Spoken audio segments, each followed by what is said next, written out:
The UK price marketing is turning The on. British obsession with house prices is about more than just property.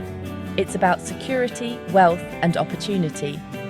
We talk about house prices everywhere because for most, a home is the biggest purchase of their lives. Rising prices can make homeowners feel richer, but for those yet to buy, it can feel like the door to ownership is closing.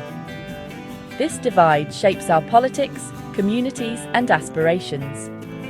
The housing market affects the whole economy.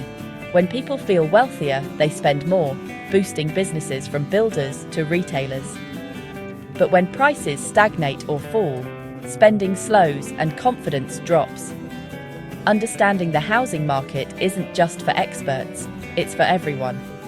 It explains why putting a roof over your head is one of the most pressing issues in Britain today.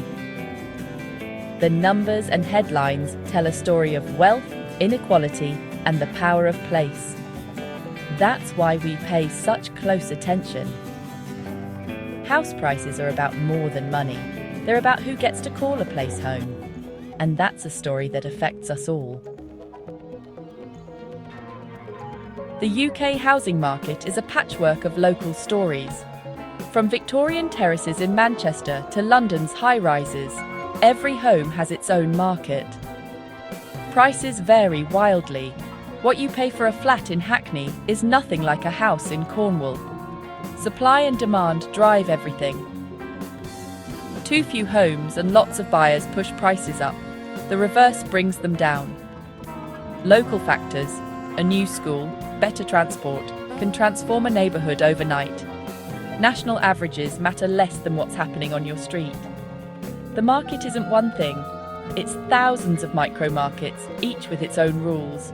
That's what makes it so fascinating and so unpredictable. Selling a home starts with an estate agent who sets the asking price based on similar sales. The property is listed online and in windows, drawing in potential buyers. Buyers book viewings, compare options, and make offers, often below asking price. Negotiation follows, with the agent mediating until both sides agree. Once a price is set, the sale is sold subject to contract. Solicitors handle the legal work, while buyers arrange mortgages and surveys. This stage can be slow and stressful, with deals sometimes falling through. Only when contracts are exchanged and money transfers does the sale complete. The keys change hands and a new chapter begins. That's the journey from for sale to sold. Most buyers need a mortgage, a long-term loan secured against the property. A deposit, usually 5 to 10% of the price, is required up front. The rest is borrowed. Saving for a deposit is often the biggest hurdle, especially as prices rise. Mortgages come with interest, and even a small rate change can mean big differences in monthly payments. Lenders check your income, debts, and credit before approving a loan. Fixed-rate mortgages offer predictable payments. Variable rates can rise or fall. The choice depends on your risk tolerance and expectations for interest rates. Mortgage availability and cost shape who can buy and what they can afford. Without mortgages, the housing market would grind to a halt. They're the engine behind every sale. House prices move with supply and demand. The UK hasn't built enough homes for decades, so demand outpaces supply, pushing prices up. Low interest rates make borrowing cheaper, fueling demand and higher prices. When rates rise, mortgages get expensive, demand drops, and prices can fall. Economic confidence matters. When people feel secure, they buy. In tough times, they wait.